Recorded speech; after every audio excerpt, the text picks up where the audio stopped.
មន្ត្រីជាន់ខ្ពស់បេឡាជាតិសន្តិសុខសង្គមបសសសំណុំពរដល់អ្នកបើកបររថយន្តដឹកកម្មករកម្មការិនីនៅតំបន់សេដ្ឋកិច្ចពិសេសស្វាយរៀងត្រូវគោរពច្បាប់ចរាចរណ៍ផ្លូវគោកដើម្បីឲ្យសុវត្ថិភាពក្នុងការធ្វើដំណើរឯកឧត្តមហេងសុផានរិទ្ធអគ្គនាយករងបេឡាជាតិសន្តិសុខសង្គមបសសបានធ្វើសំណុំពរដល់អ្នកបើកបរយានយន្តដឹកកម្មករនិងកម្មការិនីនៅតំបន់សេដ្ឋកិច្ចពិសេសខេត្តស្វាយរៀងត្រូវគោរពច្បាប់ចរាចរណ៍ផ្លូវគោកដើម្បីឲ្យមានសុវត្ថិភាពក្នុងការធ្វើដំណើរនិងជៀសផុតគ្រោះថ្នាក់ផ្សេងៗដោយសារការបើកបរយានយន្តនៅតាមដងផ្លូវការផ្ដាំផ្ញើនេះធ្វើឡើងនៅក្នុងពិធីផ្សព្វផ្សាយច្បាប់ស្តីពីចរាចរណ៍ផ្លូវគោកសុវត្ថិភាពក្នុងការធ្វើដំណើរនិងសុវត្ថិភាពក្នុងការដឹកជញ្ជូនដល់អ្នកបើកបរយានយន្តដឹកកម្មករ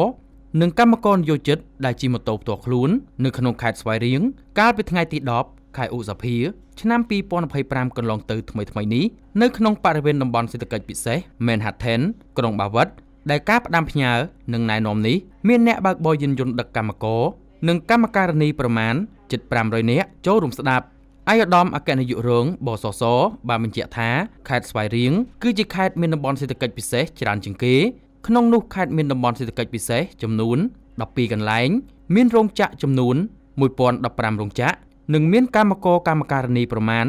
150,000 នាក់ដែលធ្វើដំណើរតាមផ្លូវជាតិលេខ1សម្រាប់ធ្វើចរាចរណ៍ទៅធ្វើការដែលមានការកកស្ទះចរាចរណ៍និងគ្រោះថ្នាក់ចរាចរណ៍មានអ្នករបួសធ្ងន់ស្រាលនិងស្លាប់បាត់បង់ជីវិតនៅតាមផ្លូវជាតិលេខ1នេះជាបន្តបន្ទាប់ឯកឧត្តមបណ្ឌិតហេងផាណារិទ្ធអគ្គនាយករងបសសក៏បានផ្ដាំផ្ញើដល់បងប្អូនកម្មករនិយោជិតនិងអ្នកបើកបរយានយន្តដឹកកម្មករទាំងអស់ត្រូវ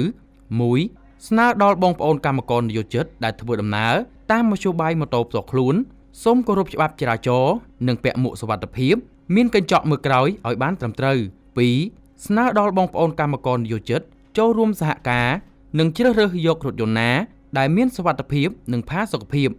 3ត្រូវចូលរួមសហការគ្នាធ្វើយ៉ាងណាឲ្យរថយន្តរបស់បងប្អូនជារថយន្តដែលមានសុវត្ថិភាពនិងផាសុកភាពតាមរយៈការកែច្នៃរថយន្តប្រភេទដឹកទំនិញដែលដឹកកម្មករគ្មានកៅអីអង្គុយ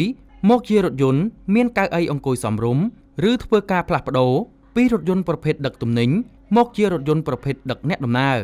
4ស្នើដល់តំណាងរដ្ឋបាលរោងចក្រសហគ្រាសជួយសម្រួលទីតាំងសម្រាប់ចតរថយន្តឲ្យបានសមស្របនិងសម្រួលចរាចរណ៍ពេលម៉ោងចូលធ្វើការនិងចេញពីធ្វើការព្រមទាំងសំណូមពរដល់អាជ្ញាធរដែលមានវត្តមាននៅទីនោះជួយសម្របសម្រួលសណ្ដាប់ធ្នាប់ចរាចរណ៍តាមដងផ្លូវមុខរោងចក្រគោលដៅដើម្បីឲ្យមានសុវត្ថិភាពនិងជៀសវាងមានគ្រោះថ្នាក់ចរាចរណ៍កើតឡើងជាយថាហេតុ